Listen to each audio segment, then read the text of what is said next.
Good afternoon. I'm John Miller, Deputy Commissioner for Intelligence and Counterterrorism of the New York City Police Department. With me, Police Commissioner Keechant Sewell, Chief of Detectives James Essig, Breon Peace, the United States Attorney for the Eastern District of New York, Mike Driscoll, the Assistant Director in charge of the FBI's New York office, John DeVito, Special Agent in charge, ATF. These are the partners who have been working with us from the first moment of this incident, and we have important information to transmit today. First, we'd like to go to the Mayor, live from Gracie Mansion.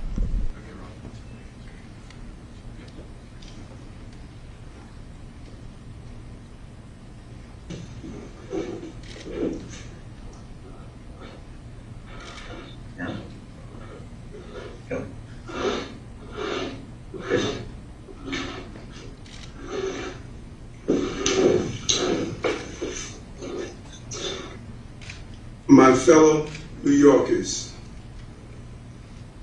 we got him. We got him.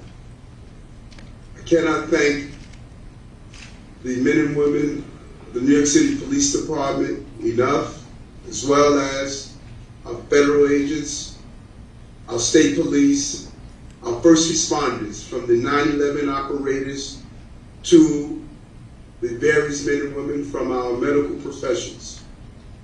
We got him and said to New Yorkers, we want to protect the people of this city and apprehend those who believe they can bring terror to everyday New Yorkers. And I want to thank everyday New Yorkers who called in tips, who responded, who helped those passengers who were injured. 33 shots, but less than 30 hours later, we're able to say, we got him. Thank you, Commissioner, for your leadership and job well done. And now, Police Commissioner of the City of New York, Keechant Sewell. Good afternoon, everyone, and thank you for being here. I am truly fortunate to stand here among these extraordinary investigators and federal partners to make this announcement. Moments ago, Frank Robert James was stopped on the street and arrested by members of the New York City Police Department. Officers, in response to a Crime Stoppers tip, stopped Mr. James at 1:42 p.m. at the corner of St. Mark's Place and First Avenue in Manhattan.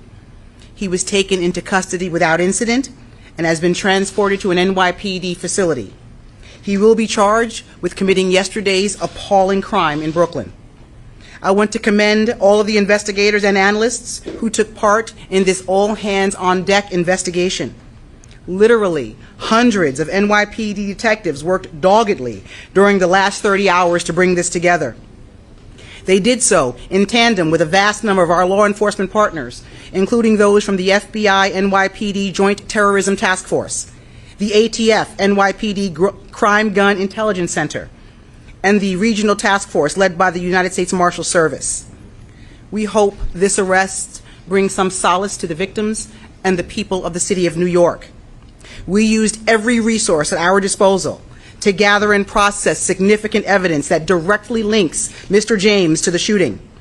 We were able to shrink his world quickly. There was nowhere left for him to run. I'd like to turn it over to Chief James Essig for details of the investigation.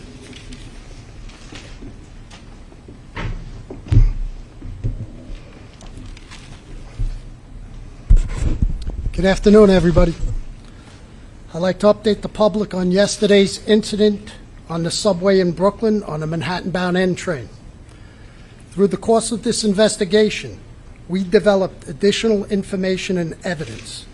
Mr. Frank James, our person of interest, now became a wanted individual for yesterday's horrific incident. Mr. James is a male, 62 years old. He is known to us and has ties in Wisconsin, Ohio, Pennsylvania, New Jersey, and New York City. His arrest history in New York is 9 prior arrests, dating from 1992 to 1998. Those include possession of burglary tools 4 times, criminal sex act, theft of service 2 times, He was arrested on a New Jersey warrant. He also has a criminal tampering. He has 3 arrests in New Jersey, 1991, 1992, and 2007.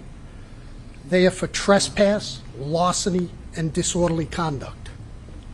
So yesterday, we recovered video of him prior to the incident entering the Kings Highway subway station. He has the same black cart that he has later recovered on the crime scene. The pictures are to my right over here. This We'll make these available electronically after this. This station is 3 blocks from where we recovered the U-Haul truck that he rented in Philadelphia. The key to that truck was recovered at the crime scene. This jacket, the distinctive orange jacket, was also recovered, as well as his construction helmet he was wearing, and we recovered that in a garbage bin in transit. We believe, but this is still early in the investigation, that after firing his weapon 33 times at innocent New York City subway riders, Mr. James boarded an R train that had pulled into the station, went 1 stop up, and exited at 25th Street Station. We also have a picture of that. The gun used in this, a 9mm Glock, which was recovered at this crime scene, was purchased by Mr. James in 2011 in Ohio. We tracked Mr. James, and his last known whereabouts was 7th Avenue and 9th Street in Park Slope, entering the subway. Minutes ago, thankfully, NYPD patrol officers from the 9th Precinct responded to St. Mark's and 1st Avenue, where they apprehended him without incident. This case was quickly solved using technology, video canvassing, and then getting that information out to the public. So I can't speak highly enough of the partners we had, the FBI, Mike Driscoll, ATF, John DeVito, U.S. District Attorney from Easton, Breon Peace, and the coordination and within the Detective Bureau, Tommy Galati from Intel, our Transit Bureau, our Patrol Services Bureau. Phenomenal job less than 30 hours later to arrest this individual. So with that, I'd like to turn it over to Breon Peace.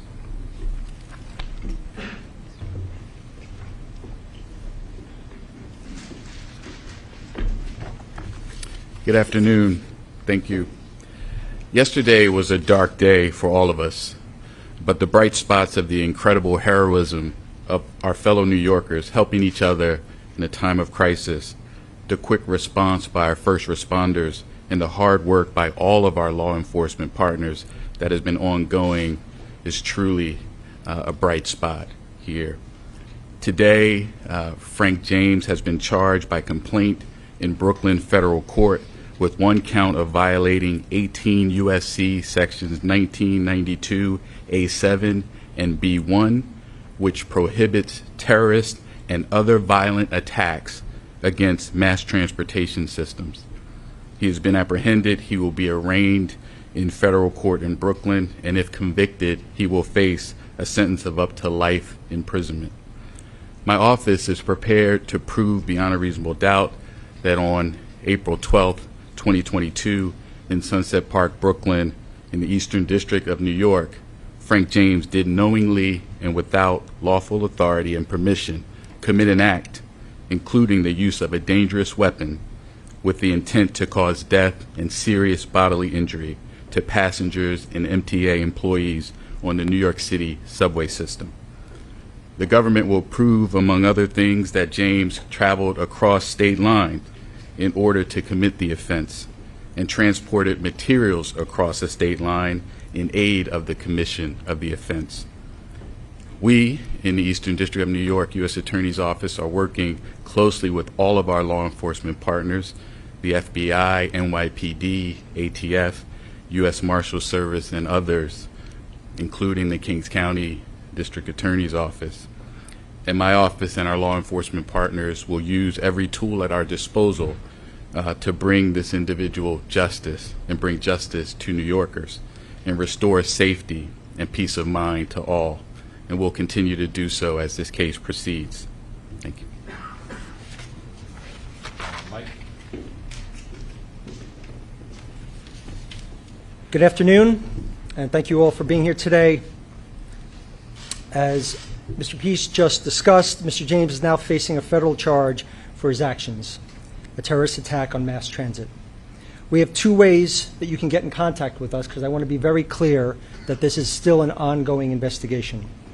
If you have additional information regarding Mr. James's activity, or if you have digital information, please reach out to us. Contact the FBI, 1-800-CALL-FBI, or you can provide digital media through fbi.gov/Brooklyn shooting. We need to hear from you so we can fully understand all the events that have occurred over the last 30 hours. It's crucial that we receive the assistance of the public as we piece this case together. There has been some reports that FBI holdings to date had a tie to Mr. James. I want to be very clear that to date we have found no record of an investigation of Frank R. James by an FBI office before the shooting yesterday. Reports that FBI's New Mexico field office previously investigated him are inaccurate. I want to thank our partners in this case, the NYPD, the ATF, the U.S. Marshals, and the U.S. Attorney's Office, and all the members of the FBI NYPD Joint Terrorism Task Force. We've had such a tremendous response from all of our partners in this case that have led us to this moment now. I also want to take a quick moment to highlight the work of the JTTF. I'm fortunate I get to work with them every day. It's truly an outstanding group of people, led by SAC Kerry Farley, who spearheaded this investigation. They've done an outstanding job on this, as they have every time New York has faced a threat of this nature. So thank you, and I'd like to turn it over to John DeVito from the ATF.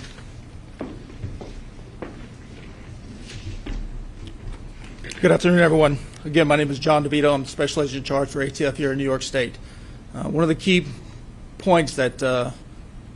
Dick Driscoll pointed out was that we could not have done this without the public's help. First, let me say our thoughts and prayers and actions for the past 2 days have been with the victims as well as all New Yorkers. The men and women of ATF have been working side by side with NYPD, FDNY, the Marshals, FBI to solve this heinous crime, which we have. Immediately after the attack, New York City Crime Gun Intelligence Center, or CGIC, which is a unit comprised of highly skilled analysts, investigators from ATF, NYPD, as well as a myriad of other vital partners, whose sole purpose is to collect, analyze, and disseminate actionable intelligence regarding gun violence. Just imagine a team of dedicated professionals exploiting every nugget of intel from gun violence, the firearms, and then weaponizing that information to use it against the people that are terrorizing our communities. That's your CGIC. The timeline on this gun's life spans 16 years in 5 states. And I'm very proud to say that late yesterday evening, about 12 hours after this attack, ATF agents were able to close the loop on that extensive time span and determine that Frank James purchased said firearm from a federal firearms licensee in Ohio in 2011. So essentially, we tied that gun, utilizing the shooting, to our target, and now we have our target in custody. Thank you.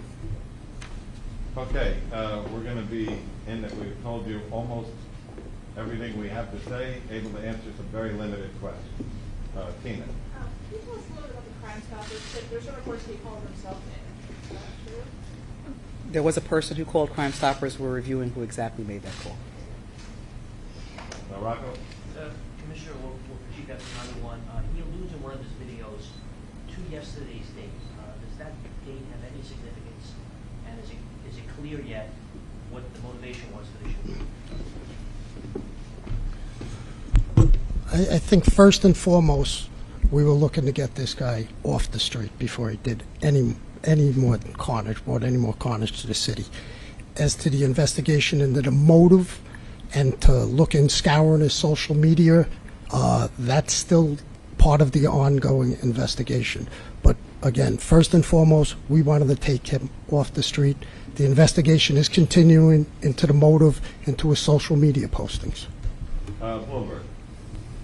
said Mr. James walked into a Park Slope subway station. What time was that, and what was he doing in between then and when you guys called him? That was 9:15 yesterday. So the incident occurs at 8:24. So he leaves, he exited the 25th Street Station House shortly after 8:24. The R train pulls in. We catch him next going into a Park Slope on 7th Avenue and 9th Street at 9:15. And then we grab him today. But we had literally hundreds of detectives out scouring video throughout the crime scene and beyond. And so this is 9 a.m.?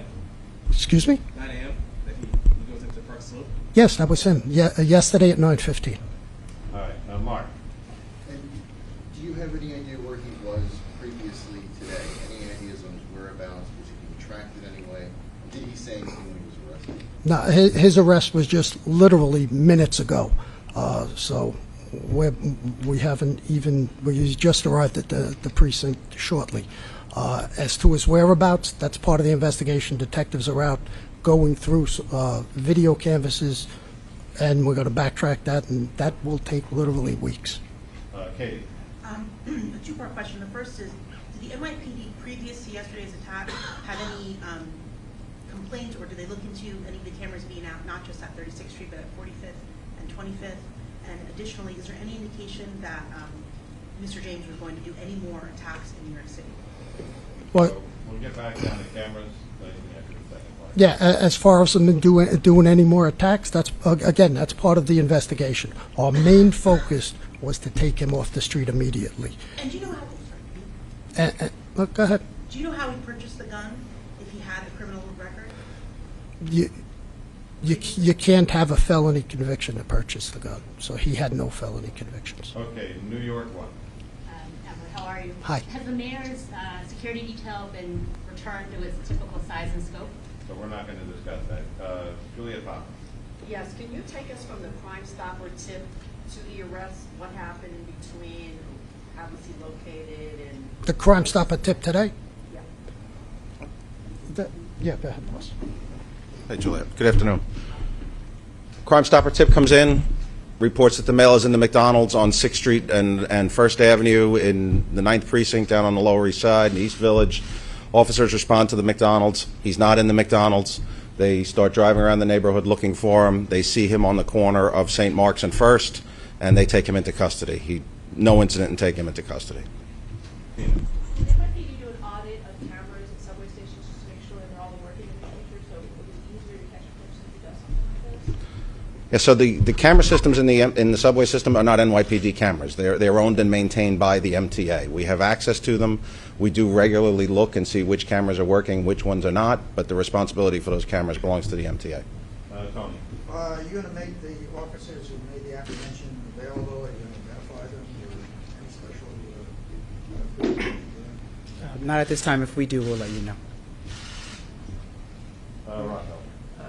Chief, yes, Chief, in interviews that took place throughout the day yesterday with any of the surviving victims as well as people who were on the train, have you been able to glean anything about what he said or did on the train that yields a little bit more about his motivation, about what he intended to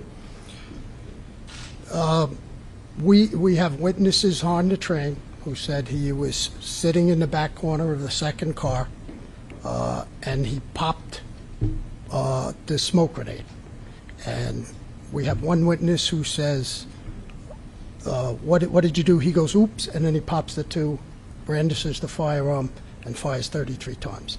That we are in the process, and we are asking for anybody's help who is on that subway train or on that platform to reach out to the Crime Stoppers at 1-800-877-TIPS with any information. We're still looking for witnesses and anybody who has information who was on the scene.